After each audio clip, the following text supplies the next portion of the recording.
শুভ সকাল বন্ধুরা। আজকে আমরা যাচ্ছি ঝাপা ইউনিয়নের ষোলখাতা গ্রামে। আমার সাথে ছিল সোহাগ ছোট ভাই। গতকাল পল্লী বিদ্যুতের ভাইরা ওইখানে তাদের কিছু বৈদ্যুতিক সংযোগের আপডেট করেছে। যেহেতু আগে ওইখানে 2 ফেসের লাইন ছিল, যেটা আপডেট করে এখন 3 ফেস করা হয়েছে, তার জন্য তারা 2 খুঁটির মাঝখানে আরেকটা নতুন খুঁটি স্থাপন করেছে। যেহেতু 2টা খুঁটি অনেক লং ছিল, ভিতরে কোনো খুঁটি ছিল না, সেই জন্য আরেকটা খুঁটি সেখানে স্থাপন করা হয়েছে, নতুন খুঁটি। তো দেখতে দেখতে আমরা আমাদের গন্তব্যস্থানে চলে আসলাম, মূল লোকেশনে। ওই যে ওই খুঁটি থেকে ওই খুঁটি পর্যন্ত গ্যাপ ছিল, তো ভিতরে এই যে খুঁটিটা দিয়েছে, এই খুঁটির উপরে আমাদের ফাইবারটা তুলতে হবে। এই ফাইবারটা অনেক ঝুলে গেছে, তো আর কি দেরি না করে দ্রুত ছোটো ভাইকে তুলে দিলাম খুঁটির মাথায়।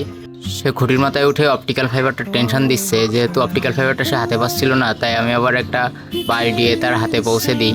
তো ছোটো ভাই আবার উপর থেকে আমার আবার একটা ভিডিও বানালো, আমি নিচে থেকে কীভাবে বাড়ি দিয়ে তার হাতে ফাইবারটা পৌঁছে দিচ্ছিলাম সেই ভিডিও।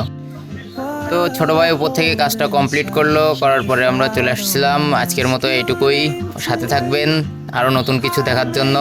ধন্যবাদ।